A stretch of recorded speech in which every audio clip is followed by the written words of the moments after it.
Social media mandinoswera ndichiona kuti nyaya dziri kufamba sei. Sekuzwa kwenyu kuti pane nyaya yaMambo Duterre iri kunetsa. Handiti nyaya yacho yadzoka yobatwa nevanhu vakawanda. Takasichinzwawo Tatalicious achitaura nezvayo. Nyaya yacho yanetsa. Handiti so chiteerera ndisanda kuudzai zvizere kuti nyaya yacho iri kufamba sei, zvakabva kupi zvichienda kupi. Kana unga usati wasubscribe paSaindi TV, mukana uchiripo kuti udi usubscribe wotena on your notification bell kuitira pega pega patinouploada mavideos you will be notified. Ndichitoti zviri kudii kwese kwamuri vazukuru vasekuru Saindi. So vazukuru sekuzwa kwenyu kuti Mambo Duterre ndiye akatanga nekukuza JP handiti akatanga nekukuza Japraiser nekunyorawo mashoko akanaka papeji pake achitaurawo mabatirwo akaitwa naJapraiser achitanga industry yekuimba.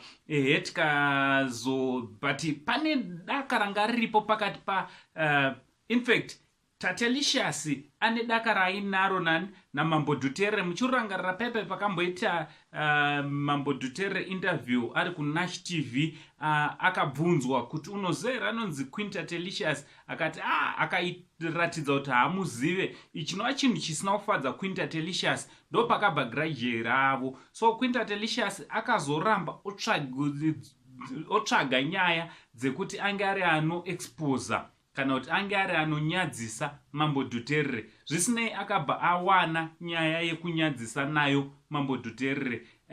Nyaya akapiwa kana kuti yakalikiswa aimbova manager waMambo Duterre anonzi iye Mave D, handiti DJ Mave D, uyo akanga ari manager waMambo Duterre kubva achitanga career yake yekuimba. Mave D ndiye akalikisa audio iri kuseculata Mambo Duterre achiratidza kuti aitaura mashoko asina kunaka pana Japraiser. Handiti so Mave D daka rake riri rekuti anoti kubva pavatanga kushanda naMambo Duterre haana kumbobvira apiwa mari. Handiti akamushandisa mahara according to Mave D.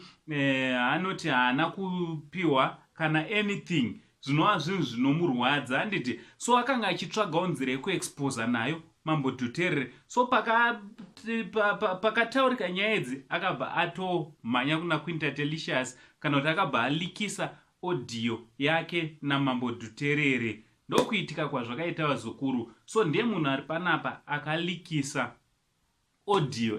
Handataura, handazama kutaura ndichimhanya. Nditi ndiye muchinda akalikisa audio iri kuseculata mastreets esocial media. Ameno kuti munozvionawo sevazukuru nyaya dzachona dzinotora kunetsa. Imi ndimi muchava izwi redu kucomment section. From Uncle Saindi, the only Zimbabwean uncle, pari zvinotova tachi much love.